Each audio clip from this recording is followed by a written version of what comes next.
Hey everyone. Well, isn't this a turn up for the books, huh? An unexpected snap general election which is probably going to affect all of our lives way more profoundly and for far longer than any other in recent history. So what's going on? Why is this happening now?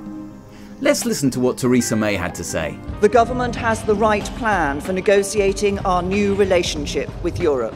Well, thank goodness, that's a weight off my mind. Now that you've said that, I feel a lot better. We want a deep and special partnership. I'm sorry, is this her eHarmony video? But the other political parties oppose it. How deeply frustrating that democracy means that other people actually get to tell you their opinions. There should be unity here in Westminster. But instead, there is division. What the hell, guys? Emperor Teresa has the power now. You should be agreeing with everything she says. Like... I don't think there's a need for an election. I think the next election would be in 2020. Labour have threatened to vote against the final agreement we reach with the European Union. Wait, what? The opposition party are saying that your selfish, isolationist hard Brexit is wrong? Shouldn't they just do their jobs and agree with everything you say? The Scottish National Party say they will vote against the legislation that formally repeals Britain's membership of the European Union. What? And now? These guys are going to vote the same way the majority of their constituents feel? Isn't that what... So we need a general election, and we need one now. Under you, is that absolutely certain that we're not going to see an election before 2020? I'm not going to be calling a snap election. Every vote for the Conservatives will make me stronger. Okay. The truth is, Theresa May's attitude of needing a stronger, more conservative government to push through her Brexit mandate isn't true at all, as she admitted the very next day. Just explain to people, how many times have you been defeated in the House of Commons on Brexit? We got the Article 50 legislation through. None. None. No defeats. No defeats in the House of Commons. A majority of 384. So where are these divisions in Westminster that are doing you so much damage? Well, so this "we need more power to do what you're asking of us" reasoning is a big load of rubbish. The only reason a politician would hold an election earlier than intended is because they believe they have a better chance of winning now than they would later. And why is that?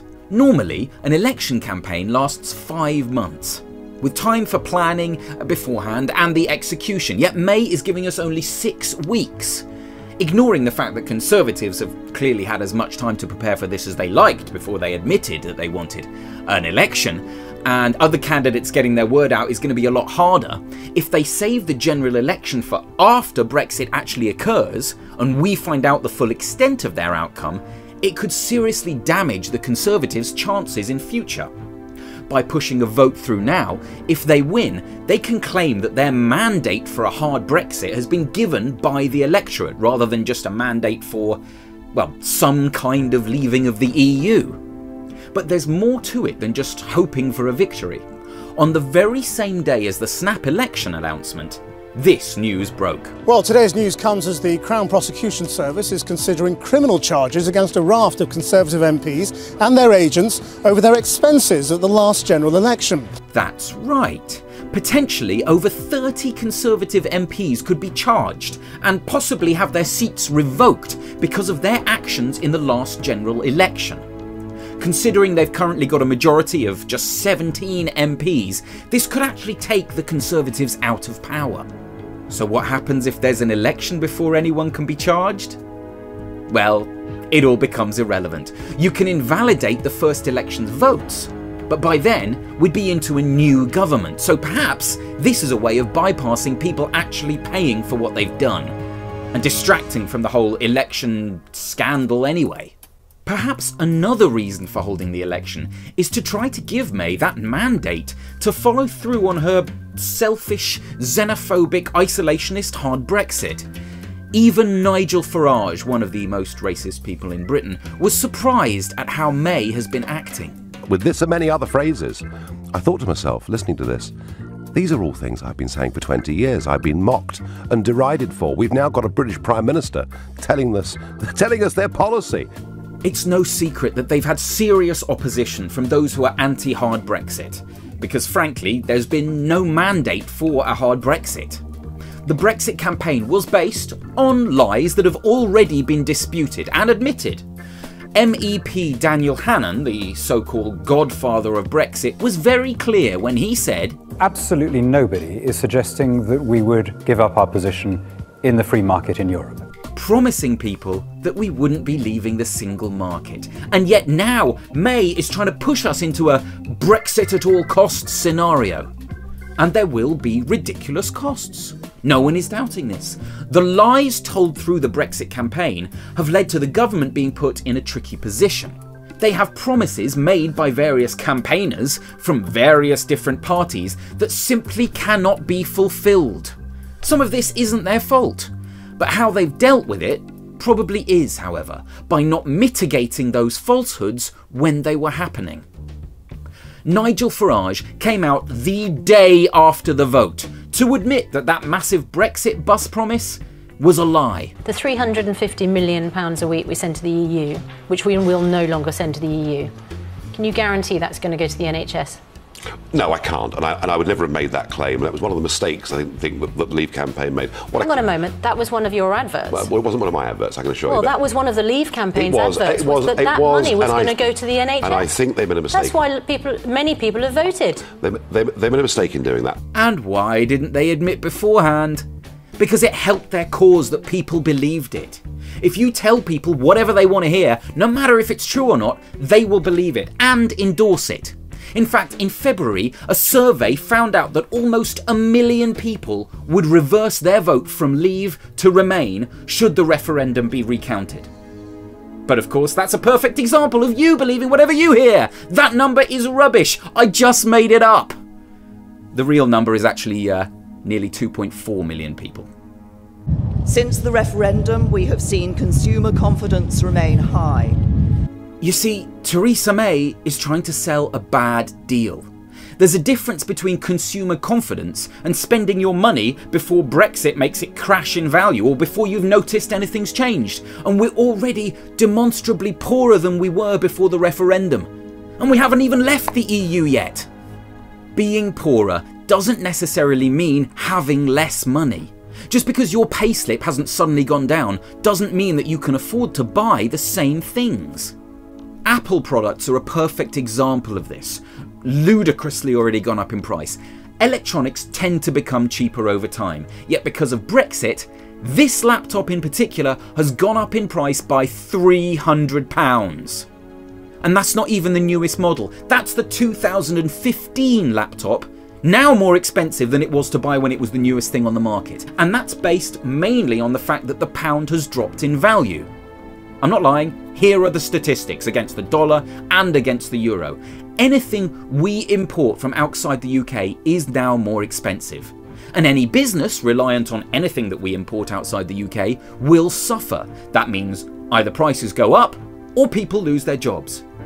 We pay for oil in US dollars. Guess which businesses rely on petrol prices in some form?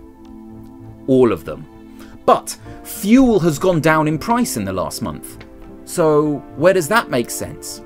Well, yes, it has, but the point is, it's not gone down as much as it would have done had we had a stronger pound. So according to the Price Stats inflation measure, which is the most up-to-date statistics on inflation, real wages are already falling at a rate of 0.6% annually since the vote. Yes, consumer confidence. Sure. Now, I don't really care if you're for or against Brexit, as long as you have all the facts. You may have a strong reason to value a blue passport over everybody being better off, but the issue is this election. And it's clearly not as simple as, we want to show strength to the EU to give us a better position for negotiation. Instead, it's a way of keeping power with those already in power. People that would much rather make the rich richer rather than the rest of the country better off. So, how should you vote? Well, don't let the Tories persuade you that the only way you'll get the best version of Brexit is by keeping them in power. This election basically comes down to two options. One, hard Brexit. If you want no compromises, no immigrants, no access to the EU or the single market, back to jolly old Britain, selling off the NHS, taking Scotland out of the EU, then vote Conservative. Or 2, if you want a more reasonable and measured Brexit, I'm not even talking about stopping Brexit altogether, where we'll not take an at-any-cost attitude to the process, then it's important to block the Conservatives from getting the majority. And how do we do this? Well, there's a very cleverly put together spreadsheet, linked below, that will explain how best to tactically use your vote to mitigate the Tory dictatorship that Theresa May is banking on in the next election. It is ludicrous to assume that everyone that voted Leave is an idiot or racist. The truth is, they probably heard something in the campaign that they liked the sound of. Most Leave voters don't want us to come across as small-minded isolationists any more than Remainers do. But we're no longer voting for whether we leave the EU or not. This election is an opportunity for us to choose what kind of a departure we'll have. I strongly believe we have to block the Conservatives and their at-all-costs manifesto, and the best way to do this is to vote tactically for the most secure other party in your constituency, to make sure the Conservatives don't get in. The Conservatives currently have such a majority that this is the only way we will block their manifesto. So use the spreadsheet below to find out who your best bet is for your constituency. Decide which version of Britain you want to be a part of. And please, vote wisely, people.